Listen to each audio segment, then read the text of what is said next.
Et donc les addictions qui sont, donc là on parlera aujourd'hui donc notamment des drogues légales d'ailleurs et illégales, drogues très invasives, hein, donc qui partent donc du tabac jusqu'à l'héroïne, en passant par la cocaïne, les médicaments, tout ce qui est marijuana, hashish, etc., etc. Donc on parle vraiment des drogues invasives et on n'inclura pas peut-être la nourriture ou le jeu ou d'autres addictions qui, à mon sens, sont pas forcément à traiter de la même manière. Et donc, pour le suivi donc, de ces addictions et au niveau notamment des structures, donc par le personnage de l'éducateur, bah, c'est vrai que le discours très fermé, très finalement opposé à l'usage des drogues, bon, donc d'ailleurs notamment le terme, par exemple, des toxiques et toute cette lexicologie, c'est un petit peu l'ancien temps. Et finalement, bah, le temps du politiquement correct, où donc on n'avait pas forcément on mettait pas forcément beaucoup de sens donc dans le discours, mais c'était plutôt l'observation à la lettre du discours qui pouvait être valorisée et finalement utilisée comme outil avec bon, plus ou moins de succès. Et c'est vrai qu'à l'heure du 2.0, d'Internet, à l'heure où tout est révélé, où tout est disponible, où tout est espionné, bah, le politiquement correct est en train ou a fait long feu. Donc il est en train quelque part peut-être de disparaître. Alors il y aura d'autres représentations et d'autres a priori organisés comme ça au travers d'Internet. Mais en tout cas, le politiquement correct, il est en train donc de se transformer, voire de disparaître. Et à travers lui bah, les éducateurs, toujours dans ce rôle, quelque part, donc de lutte ou de prise en charge donc, des addictions et des addicts. Et donc, c'est toujours ce but hein, des éducateurs, quelque part, le but, donc, c'est que la personne suivie bah, puisse se confronter à son univers social, familial, au travers du travail également, au travers même des cercles d'amitié, sans heurter finalement le consensus social ou le consensus légal. Et donc, c'est vraiment, à mon avis, le but premier, le sens même de la mission, et d'ailleurs qui rejoint, oui, les termes de réinsertion, réhabilitation, rééducation, et quelque part tous ces termes un petit peu tabous, mais qui visent en fait la même chose, à ce que ces personnes puissent vivre aux côtés des autres personnes, eh bien finalement sans les déranger quelque part. Et ce point de dérangement, ce point de distinction, quelque part, il est difficile à identifier puisque les règles légales ou les discours très opposés ou très laxistes vis-à-vis donc de toutes ces drogues, ben, finalement, ils contribuent juste à défendre des opinions, mais la réalité du terrain, finalement, elle n'est pas forcément en adéquation avec la vie de tous les jours des uns et des autres. On va prendre par exemple donc l'exemple donc du hashish, hein, du shit, de l'herbe, de la bœuf, on le désigne par tellement de vocables, et donc réunir un échantillon de 1000 personnes et donc demander à ces 1000 personnes si elles ont déjà goûté donc à une substance, donc est-ce qu'elles ont déjà fumé un joint, essayer au moins une fois. Et c'est vrai que à l'heure actuelle, on peut imaginer que les 20%, les 20% à peu près de personnes qui n'auraient jamais essayé vont peut-être plus être objectivées, ça paraît fou de le dire comme cela, mais comme déviants, quelque part, par rapport à la masse, entre guillemets, qui a déjà essayé. Puisque finalement, même au niveau des divertissements, je dirais des séries notamment sur les adolescents, il n'est pas du tout transgressif de montrer un groupe d'adolescents de bonne famille qui fument quelques joints dans une soirée avec même un petit peu d'alcool. Et cela ne choque pas le bourgeois de se dire, bah, en fait, cette série, elle représente un enfant qui dame, classe socio plutôt élevée, bon, ça pourrait être le mien, il n'y a aucun problème. Donc tout ça pour dire que finalement, objectiver la consommation de drogue comme le monopole de quelques déviants, c'est plutôt l'inverse. Et là, on rentre vraiment dans le politiquement correct. Qu'est-ce qu'on veut faire finalement de notre société? Est-ce qu'on veut la vivre quelque part en direct et donc faire des révisions un petit peu comme un ordinateur, des mises à jour quotidiennes réalistes, ou est-ce qu'on veut rester quelque part dans l'ancien monde avec un référentiel beaucoup plus rigide, beaucoup plus éloigné, beaucoup plus quelque part politique de la réalité. Et donc d'ailleurs, ça fait appel également aux réflexions donc de quelque part de la qualité des dirigeants et ces fameux peut-être technocrates ou experts qui pourraient diriger les masses au lieu peut-être d'élus qui seraient bloqués quelque part dans des idéologies de façon incrémentale, telles qu'ils ne pourraient pas peut-être admettre que leurs idées sont... Alors je ne dirais pas fausses, hein, puisqu'on sait tous que la réalité, la vérité n'existe pas, mais disons qu'ils ne sont pas... On va parler de coïncidence, de cohésion, d'unanimité quelque part populaire, puisqu'après tout, c'est bien la somme des expériences qui va fixer la déviance et voir si la communauté entière adopte une attitude, alors ceux qui ne l'adoptent pas sont les déviants. Donc c'est un petit peu la définition de la déviance. Et on va revenir donc à notre sujet, donc le traitement de l'addiction, la prise en compte de l'addiction et des addicts pour, toujours pareil, moi je vais le répéter encore parce que pour moi c'est vraiment le plus important, dans le but et l'unique but que ces personnes addictes puissent vivre dans la société, être productives et ne pas déranger, ne pas heurter, ne pas choquer, finalement ne pas avoir d'incidence négative sur les autres membres de la société qui, eux, ne seraient pas addicts. Donc, poser cette base, on va revenir sur le discours peut-être que l'on peut adopter avec un addict et rapidement faire une parenthèse rapide sur le cas suisse où beaucoup, c'est quand même su. Donc en Suisse, il faut, pour s'occuper d'addicts au niveau de structure, il faut soi-même avoir été addict. Donc quelque part, c'est un petit peu, on va un petit peu être dans le coaching, mais j'allais dire dans la filiation, le rapport donc de la personne qui a vaincu l'addiction, qui va aider celle qui doit le vaincre, un petit peu dans ces cercles comme les alcooliques anonymes, etc., où la cooptation, l'aide des anciens usagers envers les nouveaux peut fonctionner, à mon sens, est une très bonne idée. Mais par contre, je ne suis pas de ceux qui donneraient l'exclusivité, l'exclusivité de la relation, l'exclusivité des personnes qui traitent donc les addicts, des éducateurs éventuellement. Non, je ne pense pas qu'ils ont forcément besoin d'avoir été addicts. Mais quelque part, et là, je vais revenir sur le politiquement correct et je verrai bien donc les réactions des uns et des autres à mon discours. Mais là aussi, il va falloir le dire peut-être un jour que finalement, nous sommes dans un univers, un contexte, et l'Occident en particulier, et la France, de déviance quelque part organisée, la civilisation des loisirs, le moment où l'individu peut profiter, où l'on peut dépasser le stade du simple travail, de la reproduction, de reproduire l'espèce et de la subsistance avec ces fameux loisirs qui finalement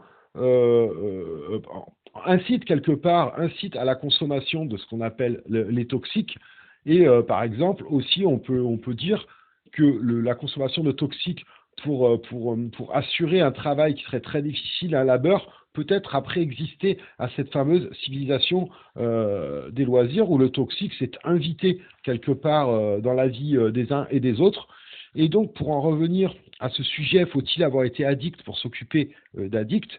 Eh bien, c'est vrai que l'éducateur qui n'a pas été addict, souvent, a connu quelqu'un d'addict et a connu quelqu'un de proche, son père, sa mère, ses parents, sa sœur, ses frères et parfois même toute la famille. Et ça, je pense que c'est une vérité qu'il serait intéressant de questionner et probablement que l'on arriverait au fait que la plupart, et quand je dis la plupart, peut-être plus de 80% des personnes ont finalement elles-mêmes été addictes ou ont connu quelqu'un d'addict de très proche. Donc finalement, on revient au cœur de mon discours, c'est-à-dire le politiquement correct. Non, l'addiction ne concerne pas finalement une poignée de personnes. L'addiction, elle concerne la société entière et à ce titre, elle doit être prise en compte comme cela. Et donc, l'image de l'addict complètement à part de la société, en marge, non pas vraiment, il y a une interaction, ça va, ça vient. On va revenir sur le discours et donc quelque part la fin du discours de prohibition totale qui a connu d'ailleurs des heures encore plus noires, hein, peut-être où l'on enfermait l'addict dans une cellule obscure et peut-être même en lui jetant des pierres, etc. Voilà, pour le débarrasser, le soustraire peut-être de son addiction et en faire un bon travailleur. Et donc cette vision des choses, bah, on est un petit peu sur la fin avec un discours qui est beaucoup plus peut-être calme, évidemment les sévices en moins, type il faut que tu arrêtes de te défoncer, c'est de la merde, jette-moi tout ça, voilà. Bon, euh, bon, ce discours, il peut être utile quelque part et pourquoi pas. Mais d'un point de vue professionnel, la tendance serait plus, à mon sens, d'avoir un discours plus rationnel, plus réaliste et d'inviter plutôt la personne voilà, à réfléchir sur ce qu'elle prend. Par exemple, pour une approche, on peut commencer peut-être à discuter avec un patient, avec un usager, avec la personne dont on a la responsabilité, hein, au travers d'un rôle d'éducateur, de coach, ou même parfois de professeur, et même, j'allais dire, de parents, de frères, de sœurs. Bien, qu'est-ce que tu prends alors c'est quoi tu fumes quoi finalement du shit, de l'herbe parce que moi, j'y connais rien. Et là, peut-être, ça se produit très souvent, la personne, finalement, ben, si elle est vraiment quelque part enfermée dans son addiction, elle va être en général heureuse, contente de pouvoir partager son quotidien et quelque part, il faut bien le dire, son expertise, l'expertise qu'elle aura développée sur le produit, sur le médicament, sur la plante, sur la boisson, ben, qu'elle absorbe, qu'elle prend, qu'elle consomme. Et quelque part, vous, ça va vous permettre de récolter des informations que vous n'aviez peut-être pas, des informations personnalisées, et en même temps, valoriser quelque part la personne, oui, au travers de son addiction, mais en même temps, c'est un moyen de la reconnaître, de la partager. Et ce partage, c'est le point de confiance qui s'établit et qui permet justement de transcender, notamment pour les personnes qui n'ont jamais été addictes. Ouais, regarde, moi, j'y comprends peut-être rien, mais je m'intéresse et je sais déjà ce que tu m'as raconté la dernière fois, notamment tu m'as dit, ouais, en ce moment, il n'y a que de l'afghan qui tourne. Et j'ai regardé sur Internet, oui, l'afghan, c'est un goût piquant. Ah ouais, c'est vrai. Confiance. On échange. On ne nie pas que ça existe. On s'intéresse à l'autre. Et après, dans cet intérêt à l'autre, et bien entendu, moi là, je mets vraiment l'accent sur ce que je connais, donc les éducateurs, notamment les éducateurs dans la street ou les éducateurs en MEX, etc., avec un public parfois fragile, parfois moins fragile, mais qui sont en lien ou même carrément qui vivent dans les institutions. Hein, on pense au foyer, on pense au MEX.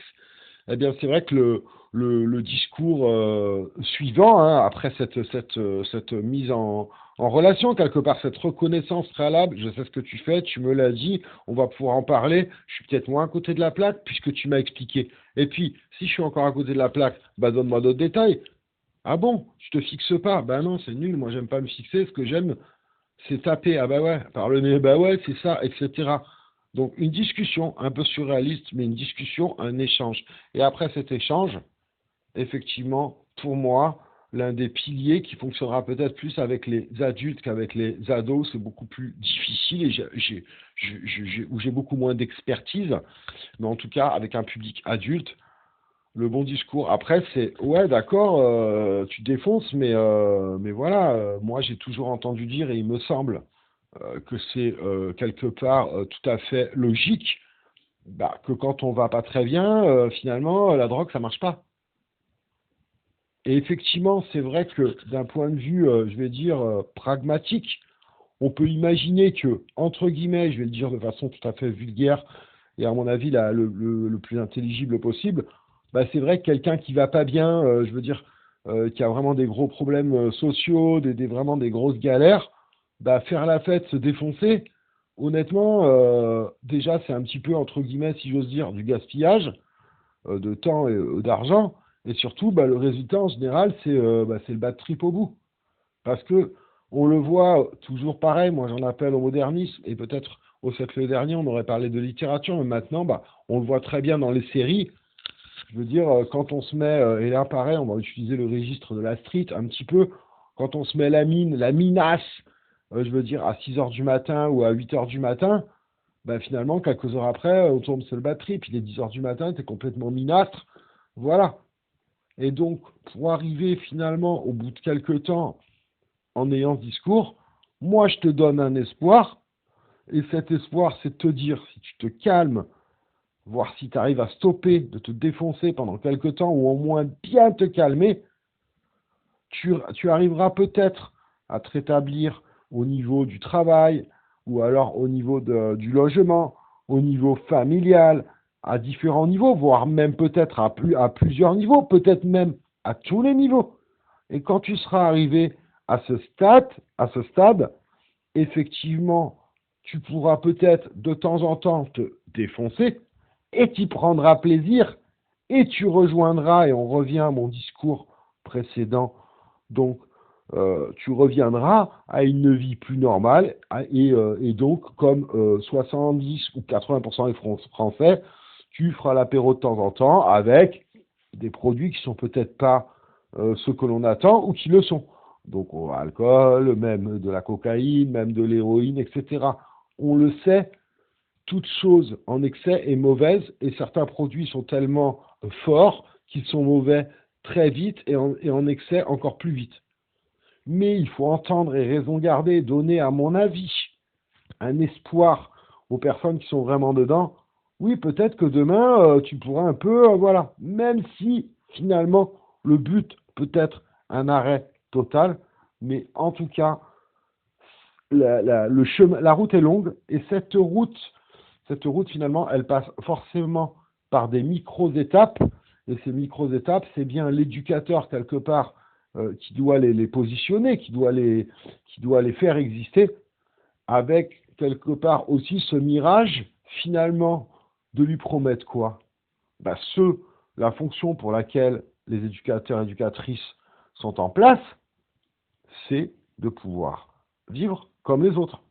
Et par là également, de temps en temps, faire la fête.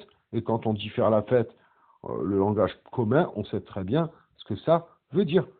Ça peut revêtir un caractère sexuel, un caractère alcoolique, un caractère de drogue. En tout cas, faire la fête, ça ramène vers ces fameuses transgressions et ces fameuses addictions. Donc, à mon avis, la synthèse de tout ça et le fil central, finalement, c'est bien le politiquement correct. On est dans une société, on la connaît, on en fait partie, on connaît les générations précédentes au travers de nos grands frères, nos grandes sœurs et nos parents, voire nos grands-parents, et on connaît les générations actuelles, et notamment pour ceux qui sont en place, éducatrices et éducateurs, en MEX par exemple, ou dans les foyers pour les personnes les plus jeunes, et bien entendu ceux qui ont des enfants.